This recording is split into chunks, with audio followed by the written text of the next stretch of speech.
नमो अरिहन्ताणं नमो सिद्धाणं नमो आयर्याणं नमो उज्जयाणं नमो लोये सौसाहुनम्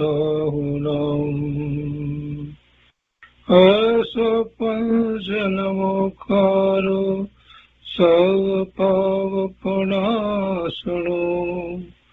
मङ्गलानं च सौवर्ते परमं वै मङ्गलम् अज्ञानतिमिरन्धानां ज्ञानाञ्जनशलाकया चक्षुरुन्मीलितं येन तस्मै श्रीगुरुवे नमः।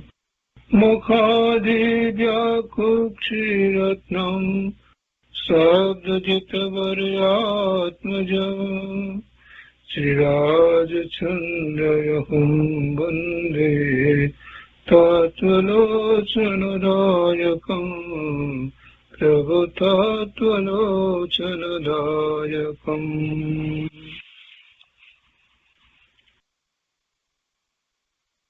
કૃપાળુદેવના વચનામૃતનો સ્વાધ્યાય.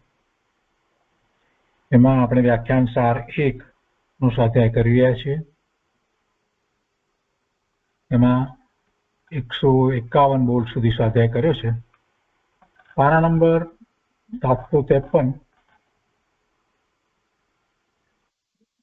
બોલ 152. શુભાશુભ અને શુદ્ધાશુદ્ધ પરિણામ ઉપર બધો આધાર છે.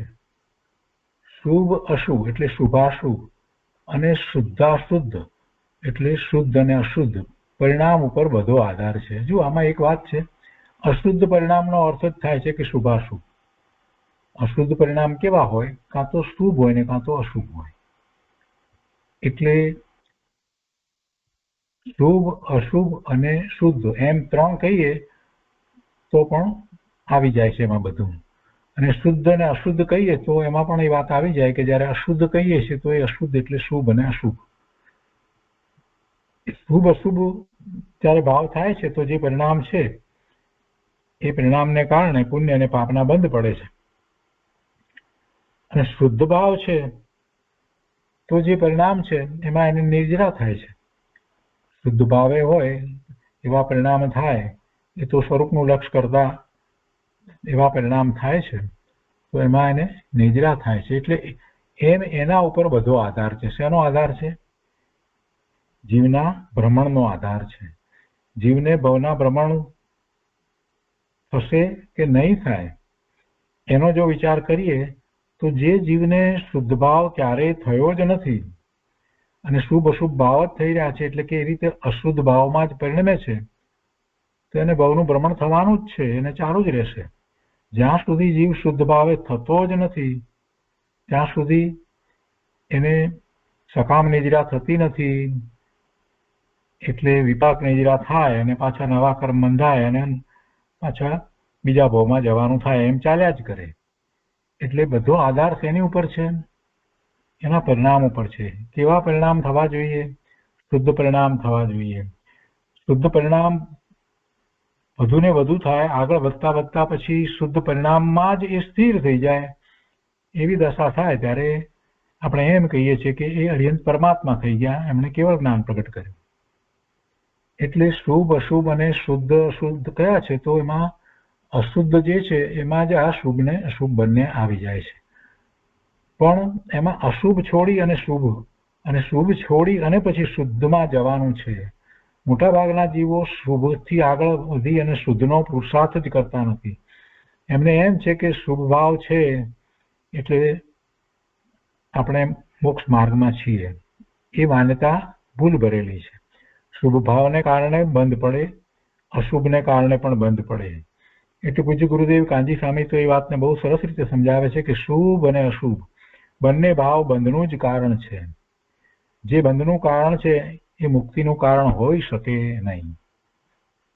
ઉદાહરણ આપીને સામાન્ય જીવોને સમજાવે છે કે બેડી હોય એ સોનાની હોય કે લોખંડની હોય, બંનેથી બંધાય જ. એ બંને બેડી બાંધવાનું જ કામ કરે. સોનાની બેડીથી બાંધીએ કે લોખંડની બેડીથી બાંધીએ, છેવટે તો એ બંધાય છે. એવી રીતે શુભ ભાવને કારણે પુણ્ય બંધ પડે તો એ કર્મના બંધ છે, અને અશુભ ભાવને કારણે પાપના બંધ પડે તો પણ એ કર્મના બંધ છે. અને એને કારણે એનો સંસાર વધે છે. પણ શુદ્ધ ભાવે થાય એટલે આત્માનું લક્ષ્ય કરી અને જ્યારે એ શુદ્ધ ભાવે થાય છે, એવા પરિણામ થાય છે, ત્યારે એને ઘણી નિજરા થાય છે.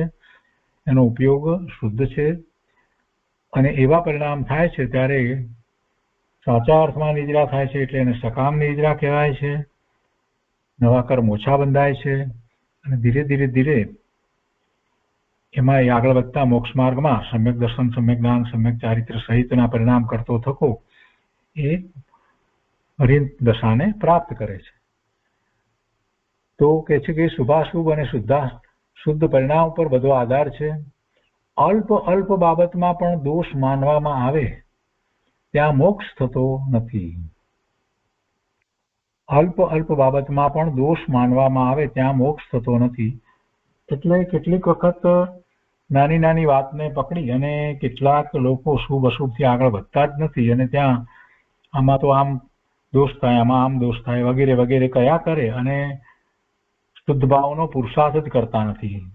પુણ્ય પાપની રમતથી આગળ બહાર નીકળતા જ નથી. એમ નથી વિચાર કરતા કે ભાઈ શુભ ભાવ કરવાની જરૂર નહીં રહે. શુભ ભાવ કરવાની જરૂર ક્યારે નહીં રહે? જો એ શુદ્ધ ભાવે પરિણમશે તો શુદ્ધ ભાવનો પુરુષાર્થ એ જ શુભ ભાવ છે.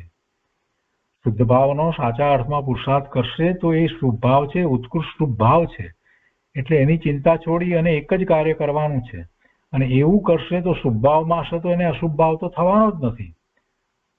શુદ્ધ ભાવનો પુરુષાર્થ કરે એટલે એ શુભ ભાવમાં હોય, અને શુભ ભાવમાં છે એટલે અશુભ ભાવ તો છે જ નહીં. એટલે અશુભની ચિંતા કરવાની ને શુભની ચિંતા કરવાની કાંઈ જરૂર છે જ નહીં. નાની નાની બાબતમાં ઘણા લોકો આ બધું કરી રહ્યા છે. આમ પાપ થાય, આમ તો પાપ થાય, આમ પાપ થાય, નાના નાના પ્રકારે. વાસ્તવમાં મિથ્યાત્વના પોષણનું મોટું પાપ જે છે એને તો સમજતા નથી. એટલે અહીંયા એ વાત લીધી છે કે અલ્પ બાબતમાં પણ દોષ માનવામાં આવે ત્યાં મોક્ષ થતો નથી. મોક્ષ ક્યાંથી થાય? એની દ્રષ્ટિ સ્વરૂપ તરફ છે જ નહીં, એટલે પછી શું થવાનું છે? રાતના પ્રકાશની અંદર અજવાળામાં વાંચીએ તો કે એમાં પાપ લાગે. અરે ભાઈ, સ્વાધ્યાયનું વાંચન કરીશ તો એનું પુણ્ય મોટું છે પેલા પાપ કરતા. એ એમ વિચાર નથી કરતા. એટલે એવી કેટલી બધી વાતો છે કે આ રીતે તમે આમ અભ્યાસ કરો તો આમ પાપ થાય, આમ કરો તો આમ પાપ થાય. બધી જગ્યાએ પાપ પાપ પાપ લઈને બેઠા છે. એમને એક વખત મારે સમજાવવાનો પ્રસંગ થયો તો, નાની ઉંમરના બેન હતા, અને મેં કહ્યું પાપનું વાત તો બરાબર છે, પણ કેટલીક વાત એવી હોય છે કે જેમાં પાપ જે થાય છે એના કરતા ઘણા વધારે પ્રમાણમાં પુણ્ય થાય છે. એને ઉદાહરણ આપીને મેં એમને સમજાવ્યું. ઉંમર નાની હતી એટલે મેં કહ્યું સ્કૂલમાં ભણીએ અને મેં એમ કહ્યું હોય કે ભાઈ સ્વચ્છતાના 10 માર્ક છે, અને પછી એ વાત એ માટે થઈ અને જ્યારે ફિઝિકલ એક્સરસાઇઝ માટે લઈ જવામાં આવે તો ત્યાં પછી કે ના, મારા કપડાં બગડી જાય, મારું ફ્રોક મેલું થઈ જાય એટલે સ્વચ્છતાના માર્ક મને કપાઈ જાય. તેમ કરી અને એ એક્સરસાઇઝ શીખે જ નહીં, અને જ્યારે પરીક્ષા આવે ફિઝિકલ એક્સરસાઇઝની, પીટીની, પીઈની, તો પછી શું થાય? એમાં નાપાસ થવાય. એક પણ દાવ આવડે નહીં, એક પણ કાંઈ કરી શકે નહીં, કરતા આવડે નહીં. 10 માર્ક સ્વચ્છતાના મળ્યા, પણ જે કરવાનું હતું તો શીખ્યા નહીં. આવું જ કંઈક ધર્મની બાબતમાં થઈ રહ્યું છે. કેટલાય લોકો નાની નાની બાબતમાં સમજાવીને પાપ કર્યા કરે છે. હવે સૂક્ષ્મ જેને કહીએ કે એકેન્દ્રિયની હિંસા ન થાય એવો આપણે પ્રયત્ન કરીએ, ઓછામાં ઓછી હિંસા થાય, સાવર હિંસા ઓછામાં ઓછી થાય એવો, પણ એ શક્ય નથી. એ તો થવાનું જ છે. ભૂમિ પર ચાલીએ ત્યાં હિંસા થાય છે. આ પવન હવા આવે છે એમાં હિંસા થાય છે, એની બોલીએ છીએ તો એમાં હિંસા થાય છે. તો એ એમાં એની સભાનતા રાખીએ અને પછી જે કરવાનું છે એ બધું એને કારણે થઈને કંઈ કરીએ જ નહીં, કે આમ તો ચાલીને આમ જઈશું તો ભગવાનના દર્શન કરવા જઈએ ચાલીને તો એમાંય પાપ તો થાય જ, ભૂમિ ઉપર ચાલીએ તો નહીં થાય. ત્યાં જઈને કંઈ પણ આપણે સ્તવન વગેરે બોલીએ તો એમાં વાયુકાય જીવની હિંસા થશે જ. એવું અનેક પ્રકારે થાય. તો એમ વિચાર કરવા જઈએ તો સામે જે મોટું પુણ્યનું કારણ છે એને આપણે ભૂલી જઈએ છીએ. અને એમાંય ખાસ તો પુણ્યાનુબંધી પુણ્યનું કારણ એવું જે ધર્મ આરાધના એને આપણે ભૂલી જઈએ છીએ. આપણે શું કરવું જોઈએ? તો આપણે ત્રસ હિંસાથી બચવું જોઈએ અને બને એટલી ઓછી સાવર હિંસા થાય, જેમ કે પાણીનો ગમે તે રીતે બગાડ ના કરવો જોઈએ, જે કારણ વિના એવું ચોમાસાની અંદર એવી રીતે પાણી કાદવ એની ઉપર ચાલીને ન જવું જોઈએ વગેરે. કેટલું બની શકે એ પ્રમાણે આપણે કરીએ. પણ મૂળ વાત આપણો ધ્યેય શું છે? તો કે આપણા સ્વરૂપની પ્રાપ્તિનું ધ્યેય છે અને એને માટે અભ્યાસ વગેરે કરવો જોઈએ, શાસ્ત્રનો અભ્યાસ વગેરે કરવો જોઈએ, ગુરુની આજ્ઞા પ્રમાણે આપણે પ્રવર્તન કરવું જોઈએ.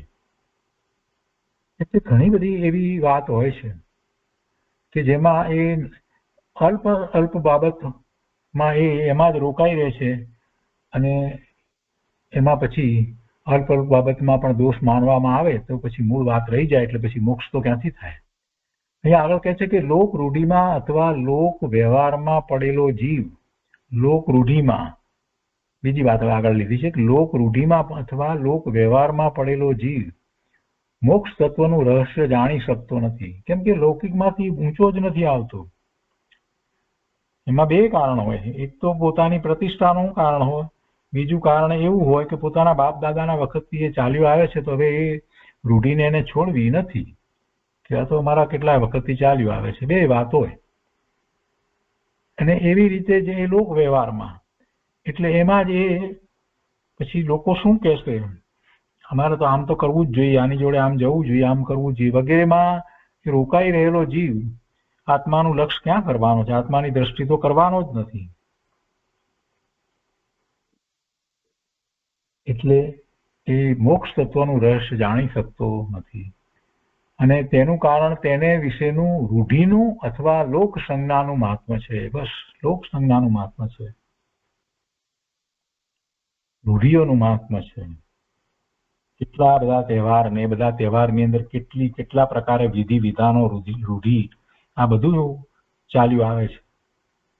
હવે એ બધામાં એ એવો રોકાઈ ગયો છે કે એને આત્માનું મહાત્મા આવતું નથી. દેવ દેવીઓને પૂજવા ને ગણપતિ બેસાડવા ને પછી એની આમ વિધિ કરવી, તેમ કરવું ને લગ્ન પ્રસંગે આમ ને મંડપ મુહૂર્ત ને આ બધું એમાં જે ઊંચો એમાં રોકાઈ જાય છે. મૂળ વાતને ભૂલી જાય છે કે પોતે ભગવાન આત્મા જ્ઞાન આનંદ સ્વરૂપ છે, જીનેશ્વર ભગવાનની આજ્ઞા અને આમન્યામાં પોતે રહ્યો છે ને એને આ બધું હોય જરાય વિચાર કરતો નથી. દીકરો આવ્યો છે એમ કે દીકરાને ઘરે દીકરો આવ્યો છે તો પછી એની બાબરી ઉતરાવવાની ને એના માટે પછી અમુક જગ્યાએ જવાનું ને બધાને ત્યાં લઈ જવાના ને ત્યાં એની બાબરી ઉતરાવી ને પછી બધાને જમાડવાના. આ બધામાં શું થાય? એટલો બધો આરંભને કારણે પાપ થાય. અને બીજું અનેક પ્રકારના વિકલ્પો ઉઠે, કેટલાય લોકોને મળવાનું થાય, કેટલું બધું આયોજન થાય. એટલે એમાં એને આત્માનું લક્ષ્ય ક્યાંથી રહે છે? આત્માનું લક્ષ્ય રહેતું જ નથી. એટલે રૂઢિ અને લોક સંજ્ઞાનું મહાત્મ્ય એને છે. બસ કેટલીક વખત એને અભિમાન પણ હોય છે, એવા બધા નાની નાની બાબતમાં એના અભિમાન હોય. પાછા અમે આમ કરીએ છીએ, અમે ગામના મુખ્ય કહેવાય, મુખ્ય એટલે અમારે તો આ પ્રમાણે આ રૂઢિ પ્રમાણે કરવાનું જ હોય. અરે ભાઈ, કેટલું પાપ થઈ રહ્યું છે એનો વિચાર કરતો નથી, તારું મન કેટલું કલુષિત થઈ રહ્યું છે એનો વિચાર કરતો નથી, તું કેટલો મોહાંધ થઈ ગયો છે એનો વિચાર કરતો નથી, કેટલા અભિમાનમાં પ્રવર્તી રહ્યો છે એનો તો કાંઈ પ્રભુ વિચાર કરતો નથી. આ બધા મોટાઈના કારણો બતાવવામાં એક નાના સમુદાયની વચ્ચે, એટલે એ બધી લોક સંજ્ઞા અને એનું મહાત્મ્ય, રૂઢિનું મહાત્મ્ય, એને કારણે જીવને ખૂબ પડવાનું થાય છે. એટલે અહીંયા એક વાત બીજી કરવી છે. એટલે મોક્ષ તત્વનું રહસ્ય જાણી શકતો નથી ને તેનું કારણ આ વિષયનું રૂઢિનું અથવા લોક સંજ્ઞાનું મહાત્મ્ય છે. હવે બીજી આગળ વાત એમાં જ કરવી છે કે આથી કરી બાદર ક્રિયાનો નિષેધ કરવામાં આવતો નથી. બાદર ક્રિયા એટલે ધર્મને વિશે જે ક્રિયાઓ, જે સ્થૂળ ક્રિયાઓ છે, જેમ કે જીનેશ્વર ભગવાનની પૂજા, એવા વિધાન વગેરે જે છે, અથવા તો એવા બાહ્ય તપ વગેરે છે, એવી ક્રિયાઓ, તપની વગેરેની ક્રિયા છે, એનો એટલા માટે નિષેધ કરવામાં આવતો નથી. કેમ કે એને કારણે પેલી લૌકિક જે રૂઢિ વગેરે જે છે ને એનામાંથી તો બચે. અને આ કરશે તો એને એટલો જૈન દર્શનનો એક્સપોઝર વધારે મળશે. એવા જૈન, સાચા અર્થમાં જે જૈન છે એવા જીવો સાથે મળવાનું થશે. એમાં ક્યારેક કોઈક એવા સદગુરુ પણ મળી જાય. એટલે એ જે જૈનમાં જે શુભાવરૂપ ક્રિયા જે કહેવામાં આવી છે, જે ચરણાનુયોગના ગ્રંથની અંદર જે બધી ક્રિયાઓ વગેરે કહેવામાં આવી છે, એ બધાનો નિષેધ કરવામાં આવતો નથી. મહાપુરુષો જાણે છે કે એ ક્રિયા દ્વારા કાંઈ શુદ્ધભાવ થતો નથી, પણ શુભભાવ છે એટલે પુણ્યનો બંધ પડે છે. પણ એમાં છે તો એ પેલો પાપમાં જતો નથી, અને સાથે એને જૈન દર્શનનો કોઈક રીતે એક્સપોઝર મળે છે. એટલે પેલી લોક સંજ્ઞામાં અને એના મહાત્મામાં રોકાયેલો જીવ એ અપેક્ષાએ જો આવી શુભભાવની જૈન દર્શનની જે કંઈ ક્રિયાઓ ચરણાનુયોગના ગ્રંથમાં જે પ્રમાણે કહેવામાં આવી છે, વ્રત વગેરેની, એ કરતો હોય તો એનો નિષેધ કરવાની કાંઈ જરૂર નથી. જે કાંઈ પણ ન કરતા તદ્દન અનર્થ કરે છે, આવું બીજું કાંઈ પણ ન કરતા તદ્દન અનર્થ કરે છે, તે કરતા બાદર ક્રિયા ઉપયોગી છે. તો પણ તેથી કરી બાદર ક્રિયાથી આગળ ન વધવું એમ પણ કહેવાનો હેતુ નથી. એવી સ્થૂળ ક્રિયાઓ બધી કરવામાં આવે પણ એને ધર્મ ન સમજી લેવો, એનાથી આગળ ન વધવું એવું કહેવાનો આશય નથી. પણ અહીંયા એ વાતને સમજાવી છે. એ પછી 153મો બોલ છે, એમાં કહે છે કે જીવને પોતાના ડહાપણ અને મરજી પ્રમાણે ચાલવું એ વાત મનગમતી છે. પોતે હોશિયાર છે, ડાયો છે, એટલે પોતાનું ડાપણ, અને એમાંય પાછું કંઈક આ લૌકિક શિક્ષણ વગેરે લીધું હોય, એવી કોઈ ડિગ્રી વગેરે મેળવી હોય, એટલે પછી તો એમ જ માને કે અમે તો ખૂબ હોશિયાર, એટલે પછી પોતે પોતાની ઈચ્છા પ્રમાણે ચાલવા માટે સ્વતંત્ર છે અને હોશિયાર પણ છે અને સક્ષમ છે એમ માની અને પછી એ એમ જ વર્તન કરશે, એમ જ પ્રવર્તશે. બીજાઓ ઉપર પણ પોતાની વાતને ઠોકી બેસાડવાનો એ પ્રયત્ન કરે, અને એમાં એને એમ થાય કે પોતે સારું કરી રહ્યો છે, અને એમાં એને આનંદ થાય, એમાં એને હર્ષ થાય, એમાં એ સુખની કલ્પના કરે. જીવને પોતાના ડાપણ અને મરજી પ્રમાણે ચાલવામાં શું લાગે છે? સારું લાગે છે. એ ચાલવું એ એને મનગમતું છે. પણ તે જીવનું ભૂંડું કરનાર વસ્તુ છે. મરજી પ્રમાણે ચાલવાથી તો જીવને એને પોતાને તો નુકસાન થાય છે. જિનેશ્વર ભગવાને જે માર્ગ બતાવ્યો છે એ પ્રમાણે ચાલવાનું છે, એ અનુસારે પ્રવર્તવાનું છે. પોતાની મતિ કલ્પનાએ હોશિયારી રાખી અને એવું ચાલવું એ પોતાને મનથી ગમે છે, પણ છતાં એમાં પોતાનું કલ્યાણ થતું નથી, અકલ્યાણ થાય છે. હિત થતું નથી, અહિત થાય છે. એટલે એની વાત અહીંયા કરી છે. તો કે છે કે પણ તે જીવનું ભૂંડું કરનાર વસ્તુ છે. આ દોષ મટાડવા સારું પ્રથમ તો કોઈને ઉપદેશ દેવાનો નથી. આ જે પોતાની મરજી પ્રમાણે, ડાપણ પ્રમાણે જે ચાલે છે ને વાત કરે છે ને બધું કરે છે, તેને માટે કહ્યું છે કે એ પોતાનું અહિત કરનાર છે. માટે એને એ દોષને મટાડવા માટે શું કરવાની જરૂર છે? તો પોતાની બુદ્ધિ પ્રમાણે જે બધાને કહે છે એ કરવાનું છોડી દેવાનું છે. એને બદલે એને બીજાને ઉપદેશ આપવાનું બંધ કરવાનું છે. કેમ કે એને એ ઉપદેશ કહેવાતો જ નથી. એની એ બધી મૂર્ખાઈ કહેવાય છે. ઉપદેશ શબ્દ તો શાસ્ત્રની વાત હોય, અને એ પણ જેને એ વાતને આત્મસાત કરી છે એવા ધર્માત્મા જ્ઞાની પુરુષ, અને એમાં આમ જોઈએ તો છઠ્ઠા ગુણ સ્થાનની દશા જે છે એ જ સાચા જ્ઞાની ધર્માત્મા કહેવાય. એ ઉપદેશ આપવાને લાયક છે, એ ઉપદેશક હોય. એટલે ત્યાં આપણે ઉપદેશ શબ્દનો પ્રયોગ કરીએ છીએ. પણ અહીંયા તો એ પોતાનું એ દોષ મટાડવા માટે પ્રથમ તો એને કોઈને ઉપદેશ એટલે કે કોઈને કહેવાની કાંઈ જરૂર નથી. પોતાનું ડાપણ દોડવાનું એને બંધ કરવાનું છે. પહેલા પોતે ઉપદેશ લેવાનો છે, ઉપદેશ આપવાનો નહીં, પરંતુ પોતે ઉપદેશ લેવાનો છે. ઉપદેશ જ્ઞાની પુરુષ પાસેથી એને પ્રાપ્ત કરવાનો છે. એ જ્ઞાનીનો ઉપદેશ છે, ગમે તેનો ઉપદેશ હોય નહીં. જ્ઞાની પુરુષ જે ઉપદેશ આપે છે એ ગ્રહણ કરવાનો છે. અને જેનામાં રાગ દ્વેષ ન હોય તેવાનો સંગ થયા વિના સમ્યક્ત્વ પ્રાપ્ત થઈ શકતું નથી. ઉપદેશ માત્ર ગ્રહણ કરવાનો છે એટલું જ નહીં, પણ સત્સંગની પણ વાત સાથે લીધી છે કે જેમનામાં રાગ દ્વેષ ન હોય એવા ધર્માત્માનો સંગ એ પણ એટલું જ મહત્વનું છે. એવાનો સંગ થયા વિના સમ્યક્ત્વ પ્રાપ્ત થઈ શકતું નથી. કેમ કે એવો સંગ નહીં થાય તો એનો વિષય શું હશે? આખા દિવસની વાતનો વિષય શું હશે? કોઈ ધર્મની વાત તો હશે જ નહીં. એની વાતનો વિષય શું હશે? ક્યારેક જ શુભ ભાવ અને મુખ્યપણે તો અશુભ ભાવ જ હશે. નાના મોટા પ્રકારના અશુભ ભાવની જ વાત હશે, રાગ દ્વેષની જ વાત હોય. એટલે એવા ધર્માત્મા કે જેમનામાં રાગ દ્વેષ ન હોય તેવા ધર્માત્મા, એમનો સંગ થવો પણ એટલો જ મહત્વનો છે. એવો સંગ થયા વિના સમ્યક્ત્વ પ્રાપ્ત થઈ શકતું નથી. આ સાધક માટેની બધી વાત કૃપાળુદેવે કરી છે. સમ્યક્ત્વ આવવાથી, સમ્યક્ત્વ પ્રાપ્ત થવાથી જીવ ફરે છે, એટલે કે જીવની દશા ફરે છે, જીવની દશા બદલાઈ જાય છે. એટલે પ્રતિકૂળ હોય તો અનુકૂળ થાય છે. જીનની પ્રતિમા શાંતપણા માટે જોવાથી સાતમા ગુણ સ્થાનકે વર્તતા એવા જ્ઞાનીની જે શાંત દશા છે તેની પ્રતીતિ થાય છે. જો સમ્યક દર્શન થતા તો જીવની આખી દશા બદલાઈ જાય છે. અપૂર્વ એવું દર્શન એને કર્યું છે. પોતાના અનંત ગુણોનું ભવન એને જ્ઞાન દ્વારા અનુભવ્યું છે.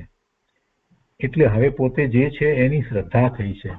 એવું સમ્યક્ત્વ થયું એટલે હવે પોતાના પરિણામ જગતના પદાર્થો પ્રત્યે જે સુખની શોધના, જગતના પદાર્થોમાં હિત બુદ્ધિ માનવાના, એમાં રુચિ કરવાના એવા પરિણામ જે થતા હતા, હવે એ પરિણામ શમી જાય છે.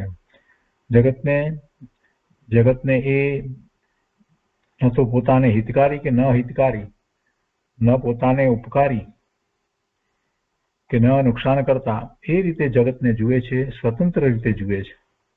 એટલે આખી દશા બદલાઈ જાય છે. પોતાનું સુખ, શાંતિ, આનંદ બધું પોતાનામાં છે, પરની અપેક્ષામાં હવે એને છૂટી જાય છે. અને જેમ પોતાના સ્વરૂપમાં એકાગ્રતા કરી અને ક્ષણ માટે જે અનુભવ કર્યો છે, તો એવા અનુભવનો વિચાર કરે છે, તો જેવી રીતે એ અનુભવ કર્યો છે તો એવો અનુભવ વધારે વખત, વધારે કાળ સુધી જેને રહે છે, એવા સાતમા ગુણસ્થાનની દશા મુનિનો હવે એને ખ્યાલ આવે છે કે એમની કેવી દશા છે. અને એથી આગળ વધી અને પ્રભુનો પુરુષાર્થ કેવો હશે કે પોતે પોતાના સ્વરૂપમાં સ્થિર થયા, એનો પણ એને હવે ખ્યાલ આવે છે. એટલે એમ જીવનમાં ઘણું મોટું પરિવર્તન આવે છે. એટલે એ વાત અહીંયા કરી છે કે જીવની દશા ફરે છે સમ્યક્ત થવાથી. એટલે પ્રતિકૂળ હોય તો અનુકૂળ થાય છે. બીજી બધી વાત માટે જ્યાં એને પ્રતિકૂળતા લાગતી, હવે એ લાગતી નથી. અને જિનેશ્વર ભગવાનની પ્રતિમા અને એના ભાવને જુએ છે તો હવે એને ખ્યાલ આવે છે, ઓહો પ્રભુનો પુરુષાર્થ કેવો. અને એમાંથી તો એ રૂપ ધ્યાનમાં ઉતરી જાય છે. પ્રભુના ગુણોનો સાચો ખ્યાલ હવે એને આવે છે.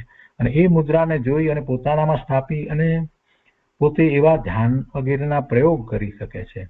ને એટલું જ નહીં, પણ હવે એને સાતમા ગુણસ્થાને જે જ્ઞાની ધર્માત્મા મુનિ છે, એમની જે શાંત દશા છે એની પણ હવે એને શ્રદ્ધા થાય છે. હવે એ સાચા મુનિ જે છે એ કેવા છે એ એને ખ્યાલમાં આવે છે, એની પ્રતીતિ થાય છે. તો એ 153માં બોલ થયો. પછી 154માં બોલ છે. એમાં કહે છે કે જૈન માર્ગમાં હાલમાં ઘણા ગચ્છ પ્રવર્તે છે, જેવા કે તપગચ્છ, અંચલ ગચ્છ, લુકા ગચ્છ, ખતર ગચ્છ ઇત્યાદિ. પહેલા પણ આ ગચ્છ વિશેની વાત અગાઉ પણ આવી ગઈ છે. તો આ દરેક પોતાથી અન્ય પક્ષવાળાને મિથ્યાત્વી માને છે. ગચ્છમાં પડ્યા એટલે એનો અર્થ જ એ છે કે પોતે એક માન્યતા પકડી અને બેસી ગયા છે.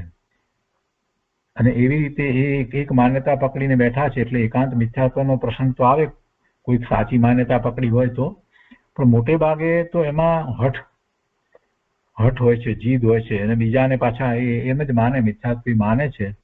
એટલે ઘણા દોષ આવે છે. ભગવાને કોઈ ગચ્છ પાડ્યા નથી, ભગવાને કોઈ એવા વિભાગ કર્યા જ નથી.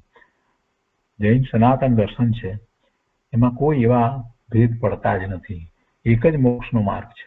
છતાંય લોકો પોતાની મતિ કલ્પનાએ એવા ગચ્છ ઉભા કરી અને એમાં જે રાચી રહે છે. એટલે અહીં વાત કરે છે કે એવા ગચ્છ. તો આ દરેક પોતાથી અન્ય પક્ષવાળાને મિથ્યાત્વી માને છે.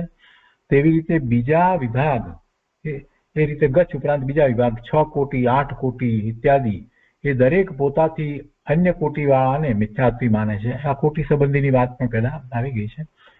વ્યાજબી રીતે 9 કોટી જોઈએ, તેમાંથી જેટલી ઓછી તેટલું ઓછું, અને તે કરતા પણ આગળ જવામાં આવે તો સમજાય છે કે છેવટે 9 કોટી એ છોડ્યા વિના રસ્તો નથી. એ 9 કોટી છોડવા જાય કે છે એ બધો વ્યવહાર છે. એ વ્યવહાર આખો તજવા યુગ છે. 9 કોટીની વાત અગાઉ આવી છે, આપણે નથી વિસ્તાર લેતા. એ પછી 155મો બોલ છે. એમાં કહે છે તીર્થંકર આદિ મોક્ષ પામ્યા તે માર્ગ પામર નથી. તીર્થંકર આદિ મોક્ષ પામ્યા એ માર્ગ ક્યાંથી પામર હોય? એમાં ક્યાંય પામરતા નથી. માર્ગ પામર નથી એટલે કે માર્ગમાં કાંઈ પામરતા નથી, દીનપણું નથી. તીર્થંકર આદિ મોક્ષ પામ્યા એ માર્ગ પામર નથી. એ માર્ગ તો અદ્ભુત માર્ગ છે. એ માર્ગ તો આનંદનો માર્ગ છે. એ માર્ગ તો શાંતિનો માર્ગ છે. અને એમાં એ માર્ગ એ કષ્ટનો માર્ગ પણ નથી. કેટલાક લોકો એમ માને કે કષ્ટનો માર્ગ છે, બહુ કષ્ટ. ના, દુર્ગમ કયો હોય ને એટલે એમ માને કે કષ્ટની અપેક્ષાથી દુર્ગમ નથી કયો. પણ એવા માર્ગની સાચી શ્રદ્ધા, સમ્યક શ્રદ્ધા થવી, એવો સ્વીકાર થવો અને પછી એવું પ્રવર્તન થવું એ અઘરું છે. એટલે એને એ દુર્ગમ માર્ગ કયો છે. કંઈ સહેલો માર્ગ નથી. એમાં કંઈક ક્રિયા કરીએ એટલે મુક્તિ થઈ જાય એવી વાત હોતી નથી. આખો પુરુષાર્થ જે છે તે અંતરંગ છે. અને જીવને જે મનરૂપી ઘોડો મળ્યો છે એની ઉપર કાબુ નથી તો એનું મન ચંચળ છે ને ગમે ત્યાં દોડી જાય છે. એટલે એ સ્વરૂપનું લક્ષ્ય ચૂકી જાય છે. વારે વારે એ સ્વરૂપનું લક્ષ્ય ચૂકી જાય છે. એટલે એ અઘરો છે. એ અપેક્ષાથી વાત કરવામાં આવી હોય ક્યાંક, પણ એનો અર્થ એમ નથી કે ત્યાં પામરતા છે, ત્યાં કષ્ટ છે, એવી કોઈ વાત નથી. એ તો આનંદ, સુખ, શાંતિનો માર્ગ છે. તીર્થંકર આદિ મોક્ષ પામ્યા તે માર્ગ પામર નથી. જૈન રૂઢિનું થોડું પણ મૂકવું એ અત્યંત આકરું લાગે છે. મૂકવું એટલે કે ગ્રહણ કરવું, અહીંયા એમ છે. એમાં જે જૈન જે રૂઢિગત માન્યતા જે છે એને છોડી અને જે સાચો જે મોક્ષ માર્ગ છે એને અપનાવવો, એ વાત અઘરી લાગે છે. કેટલીક રૂઢિગત વસ્તુઓ જે ચાલી આવે છે એને એ છોડી નથી શકતો. એટલે એ મૂકવું અત્યંત આકરું લાગે છે. પણ એ મૂકવું શેના આધારે મૂકવું છે? તો કે જે સત્ય વાત જે છે, જે ગણધર ભગવાને જેની રચના કરી, એમાંથી આચાર્ય ભગવાને જે શાસ્ત્રની રચના કરી છે, એમાં જે પરમ સત્ય પ્રકાશ્યું છે એ વાતના આધારે આ રૂઢિઓ જે છે એને છોડવી એ કેટલાકને અઘરું લાગે છે, આકરું લાગે છે. તો એ જો એને આકરું લાગતું હોય તો પછી કહે છે કે તો મહાન અને મહાભારત એવો મોક્ષ માર્ગ તે સી રીતે આદરી શકશે? નાની નાની કેટલીક જે એની જે માન્યતાઓ, જે ધર્મના નામે જે છે કેટલીક રૂઢિ, એ રૂઢિને છોડી અને સાચા માર્ગે સ્વરૂપનું લક્ષ્ય કરી અને સમ્યક્ત પ્રકટ કરવાના માર્ગે ચાલવું એને જો અઘરું લાગે છે તો પછી એ મુક્તિની પ્રાપ્તિ કેવી રીતે કરશે? એટલે કે છે કે આ મહાન મહાભારત એટલે ખૂબ મોટો એવો એ મોક્ષ માર્ગનો જે પુરુષાર્થ એ કેવી રીતે કરી શકશે? કાંઈ પણ એ બાંધછોડ કરવા તૈયાર જ નથી. વર્તમાનમાં એવું બહુ જોવામાં આવે છે. ગુરુદેવની સમક્ષ પણ એવા કેટલાય લોકો આવતા હતા, પોતાને દિગંબર પંડિત કહેવડાવતા હતા. એવા કેટલાય લોકો આવતા હતા, એમના વિશે કેટલું પણ ખોટું લખતા હતા પત્રોમાં, એટલે એવા સમાચાર પત્રો જૈનના જે આવે એમાં વગેરેમાં. એ સિવાય કેટલાય શ્વેતાંબરના સાધુ વગેરે પણ એમને એમ કહ્યું હતું કે અમારે પણ તમારી સાથે ચર્ચા કરવી છે, તમે આ જે કહો છો એ ખોટું છે, આમ છે તેમ છે, તમે તો વ્યવહારને ઉડાડી દો છો વગેરે વગેરે અનેક પ્રકારે વાત કરતા હતા. કેમ એમ કરતા હતા? એ વિચાર જ નહોતા કરતા કે આ વ્યક્તિ શું કહેવા માંગે છે અને એ શેના આધારે કહેવા માંગે છે, એનો મધ્યસ્થતાથી વિચાર જ કરતા ન હતા.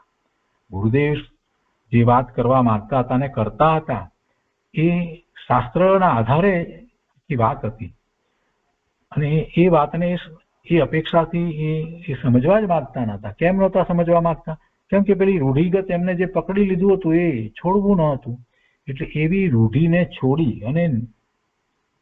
રૂઢિને છોડી અને મધ્યસ્થ થઈ અને ન્યાયપૂર્વક એમની વાત જો એમણે સાંભળી હોત તો એ બધા આમાં આવી ગયા હોત. પણ એના બદલે એ તો પોતાની જે રૂઢિગત માન્યતાઓ જે છે એને પકડીને જ આગળ ચાલવા માંગતા હતા. તો પછી ક્યાંથી આમાં આવી શકે? તે વિચારવા યોગ્ય વાત છે.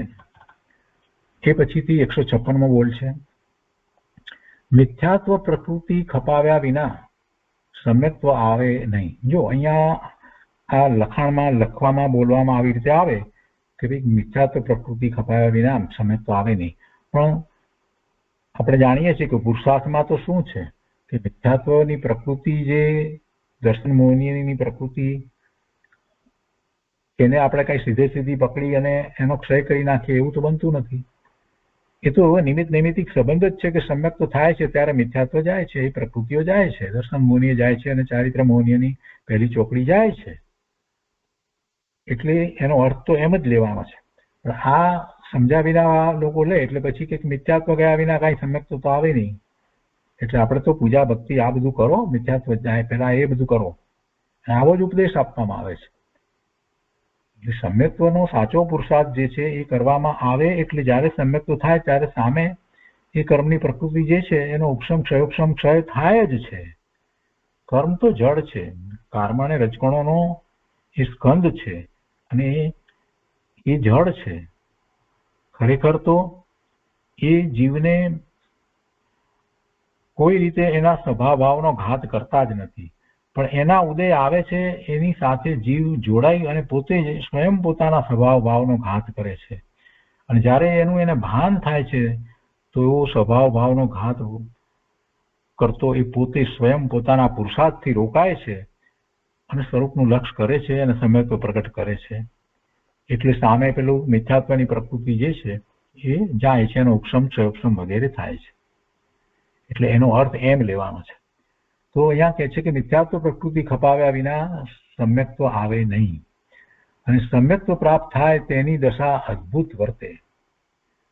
ચોથું ગુણસ્થાન હોય સમ્યક્ત્વ પ્રાપ્ત થયું એટલે એ અવ્યક્તિ સમ્યક દ્રષ્ટિ છે. અને ત્યાંથી પછી 5મું, 6ઠું, 7મું અને 8મે જઈ 2 ઘડીમાં મોક્ષ થઈ શકે છે એ વાત આપણે જાણીએ છીએ.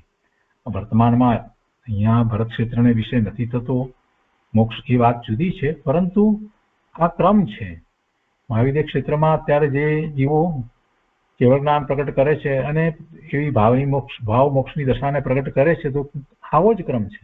સમ્યક દર્શન પ્રગટ કર્યા પછીથી એ કોઈક તો તરત જ મુનિ દશા અંગીકાર કરે છે અને પછી વિશેષ પુરુષાર્થ કરી અને 7મા 6ઠા ગુણસ્થાનની ભૂમિકાને પ્રાપ્ત કરે છે.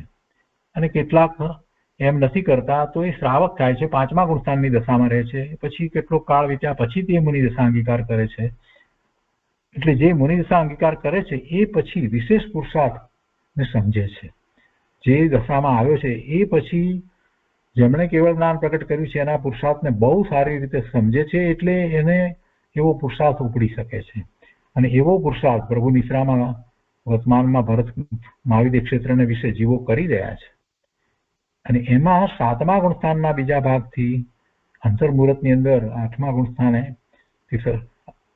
8મા 9મા 10મા 8મા ગુણસ્થાને એને પહેલું શુક્લ ધ્યાન પ્રગટ થાય છે અને પછી 8માથી એ 10મે આવે છે અને 10મેથી પછી ક્ષપક શ્રેણી ચડી અને અંતર્મુહૂર્તમાં 12મે અને પછી તો ત્યાં બીજું શુક્લ ધ્યાન પ્રગટ કરી અને એ 13મા ગુણસ્થાનની દશામાં આવે છે.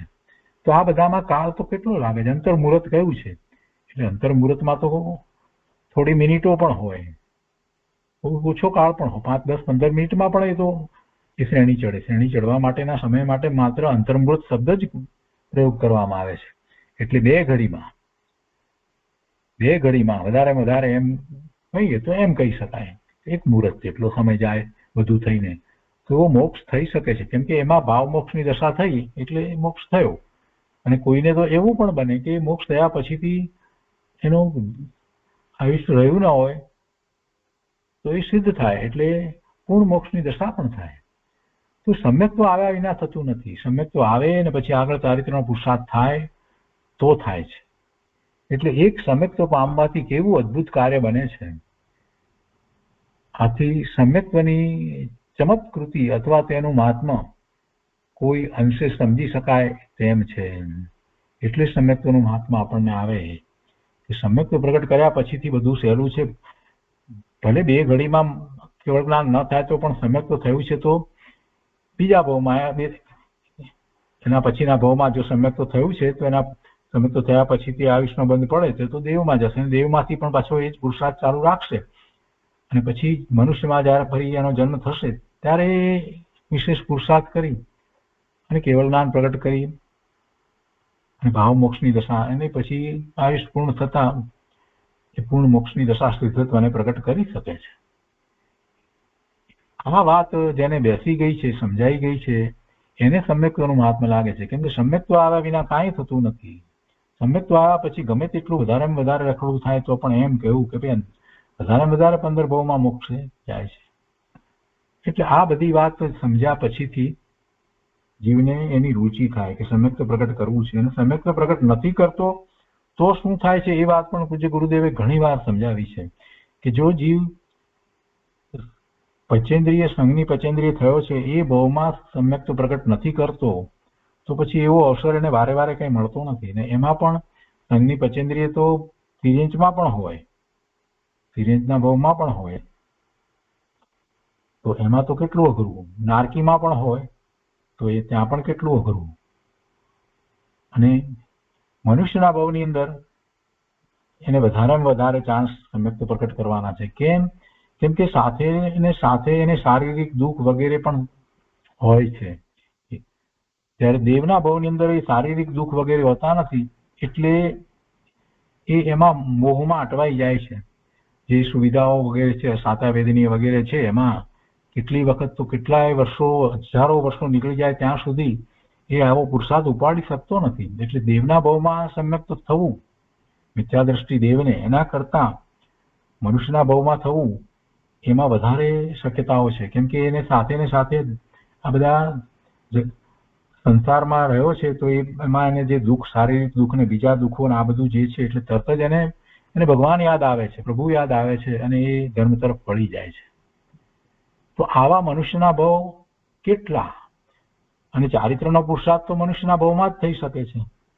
તો કે છે કે એવા ભાવ મળ્યો હોય જેમાં સમ્યક્ત્વ તો ઠીક પણ એનાથી આગળ વધીને ચારિત્રનો પુરુષાર્થ પણ કરી શકાય. તો એવો ભાવ કઈ સહેલાઈથી મળતો નથી. 2000 સાગરોપમના કાળમાં માત્ર 24 ભાવ મનુષ્યના મળે અને એમાં પણ પાછા પર્યાપ્ત અપર્યાપ્ત અને કેવા પણ ભાવ મળે.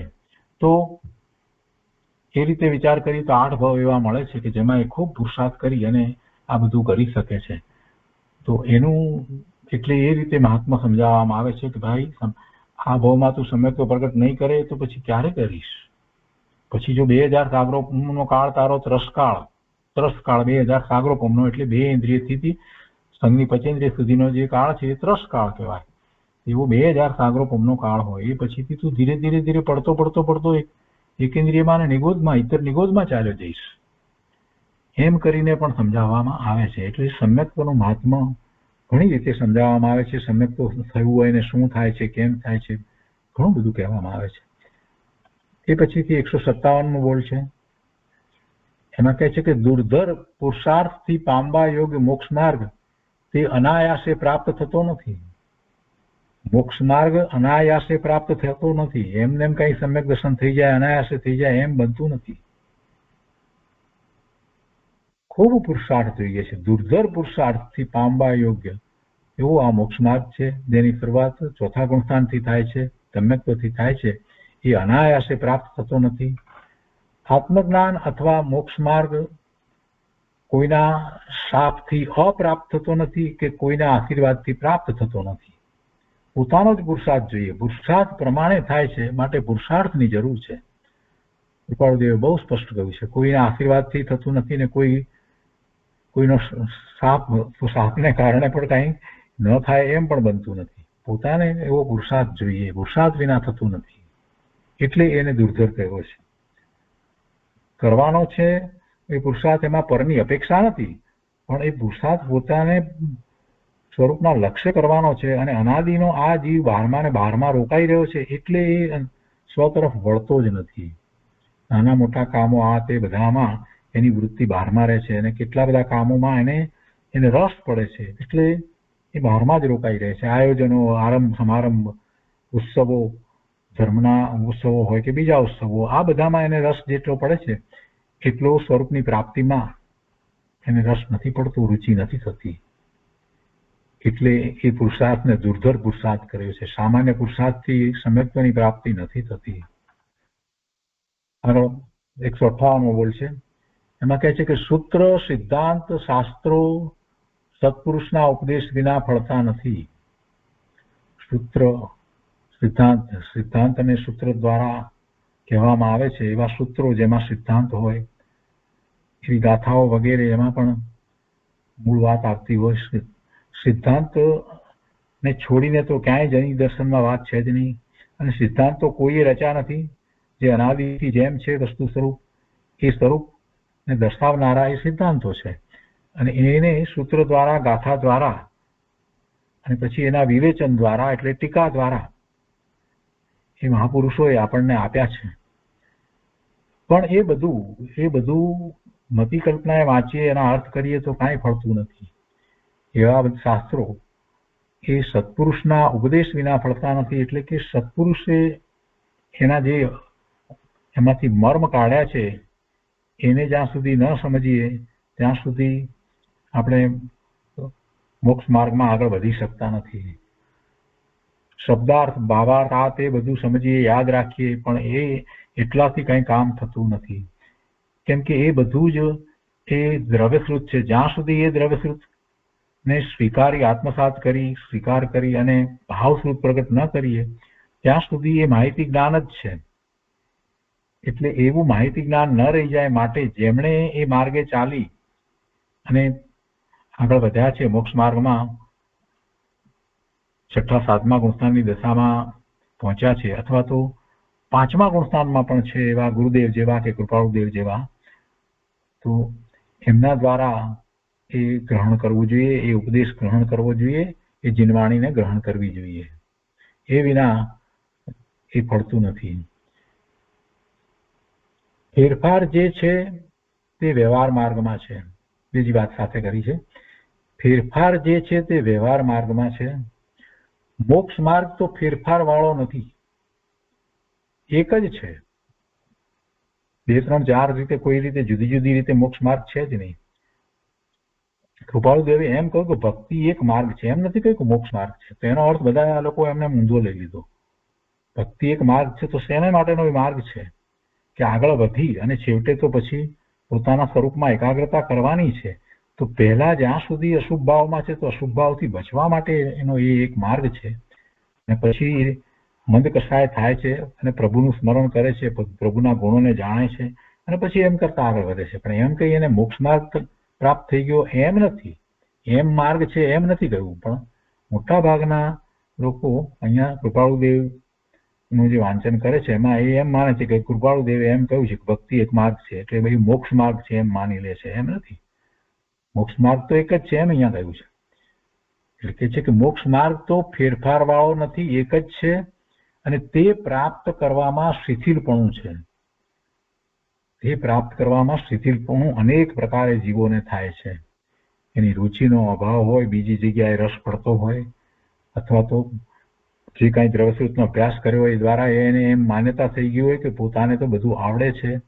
આ બધા કારણો એને સાચા મોક્ષ માર્ગમાં અપૂર્વ એવો પુરુષાર્થ કરવામાં એ શિથિલતાનું કારણ બને છે. તો કહે છે કે તે પ્રાપ્ત કરવામાં શિથિલપણું છે, તેનો નિષેધ કરવામાં આવ્યો છે. ત્યાં આગળ સુરવીરપણું ગ્રહણ કરવા યોગ્ય છે. જીવને અમૂર્છિત કરવો એ જ જરૂરનું છે. સુરવીરપણું શું કરવાનું છે? જેવી ભગવાનની વાણી છે એને જેમ છે તેમ ગ્રહણ કરવાની છે. જેવો માર્ગ છે એને એમ જ અપનાવવાનો છે, અને એ પ્રમાણે આખો પુરુષાર્થ કરવાનો છે. તો એમાં એને નડે છે શું? તો કે મિથ્યા માન્યતાઓ.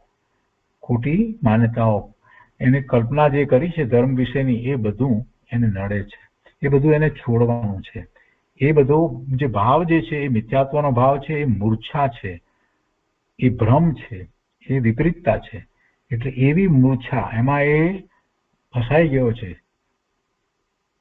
ધર્મના નામે, એમાં એ રોકાઈ રહ્યો છે. તો એ મૂર્છાને એને દૂર કરવાની છે. એટલે કે છે કે જીવને અમૂર્છિત કરવો, એ મૂર્છા રહિત કરવાનો છે, એને જાગૃતિ લાવવાની છે. જીવને સ્વરૂપને વિશે જાગૃતિ લાવવાની છે. એમ જીવને અમૂર્છિત કરવો એ જ જરૂરનું છે. એ પછી 159માં બોલ છે, એમાં એક લીટી જ લખી છે કે વિચારવાન પુરુષે વ્યવહારના ભેદથી મૂંઝાવવું નહીં. વિચારવાન પુરુષે વ્યવહારના ભેદથી મૂંઝાવવું નહીં. જો અત્યારે વર્તમાનમાં પણ દિગંબરમાં આ રીતે પૂજા થાય ને શ્વેતાંબરમાં આ રીતે થાય, આ બધો ભેદ, એ બધો વ્યવહારનો ભેદ છે. વ્યવહારનો ભેદ છે, એથી કઈ મૂંઝાવાની જરૂર નથી. આખો ભાવ મહત્વનો છે કે પ્રભુ પ્રત્યેનો અહોભાવ છે. પૂજાની અંદર પ્રભુ પ્રત્યેનો અહોભાવ આવે, અને એવો અહોભાવ ના આવે તો પછી એ પૂજાનો કઈ અર્થ હોતો નથી. એટલે જે રીતે પૂજા કરો તે રીતે કરો. અહીંયા કહેવાનો આશય એ છે કે એમાં આ લોકો આમ કરે છે, પેલા લોકો તેમ કરે છે. અરે દિગંબરમાં બધા કેટલા લોકો જુદી જુદી રીતે કરે છે, તેમાં ભેદ પડે છે તો મૂંઝાવાની જરૂર નથી. ને શ્વેતાંબરમાં પણ ઘણી રીતે ભેદ પડતા હોય છે, એમાં કઈ મૂંઝાવાની જરૂર નથી. એટલે જે વિચારવાન છે એને કાંઈ એ નડતું નથી. એ તો સમજે છે કે આ તો આ જે ક્રિયા જે છે તે થવા લાયક છે, તે એ વખતે એવી ક્રિયા થાય છે, તેથી શું છેવટે તો એના ભાવ મહત્વના છે. તો વિચારવાન પુરુષે વ્યવહારના ભેદથી મૂંઝાવવું નહીં. અને એ પ્રમાણે બીજા વિધિ વિધાન વગેરેના ભેદ હોય. એવી જ રીતે તપના પણ કેટલાય પ્રકારે ભેદ પડતા હોય, અને અનેક પ્રકારના તપો, એમાં કેટલાય ભેદ પડતા હોય. પણ એ બાહ્ય તપ વગેરે જે છે એવા ભેદ જે છે એને કારણે કઈ મૂંઝાવાની જરૂર નથી. છેવટે તો તપ તો અંતરંગ તપ છે, અને એની સાથે કોઈ પણ પ્રકારે બાહ્ય તપ હોય છે. તો અંતરંગ તપ, અભ્યંતર તપ એ મહત્વનું છે. તો વિચારવાન પુરુષે વ્યવહારના ભેદથી મૂંઝાવવું નહીં. બીજા પણ શાસ્ત્રના વાંચનમાં આપણે જયારે વાત કરતા હોઈએ છીએ તો વ્યવહારથી કેટલીક બધી વસ્તુઓ આવે છે, અને જુદી જુદી અપેક્ષાએ જુદી જુદી વાત કરવામાં આવી હોય તો એ બધો વ્યવહાર એ રીતે એ વખતે એ રીતે સમજેલો આપણને પ્રયોજનવાન થાય છે. એટલે વ્યવહાર આખો પ્રયોજનવાન છે, સમજેલો પ્રયોજનવાન છે. એટલે એના ભેદ તો હોય જ, અને વ્યવહારમાં ભેદ નહીં હોય તો ક્યાં હશે? બીજી રીતે વિચાર કરીએ તો નિશ્ચયમાં તો કોઈ ભેદ હોતા નથી. ભેદ બધા વ્યવહારને વિશે જ હોય છે. તો એથી મૂંઝાવવું નહીં. એ પછી 160માં બોલ છે, ઉપરની ભૂમિકાવાળા નીચેની ભૂમિકાવાળાની બરોબર નથી. ઉપરની ભૂમિકાવાળા નીચેની ભૂમિકાવાળાની બરોબર નથી, બરાબર. પરંતુ નીચેની ભૂમિકાવાળાથી ઠીક છે, એના કરતા પોતે કાંઈક ઠીક છે. પોતે જે વ્યવહારમાં હોય તેથી બીજાનો ઊંચો વ્યવહાર જોવામાં આવે તો તે ઊંચા વ્યવહારનો નિષેધ કરવો નહીં.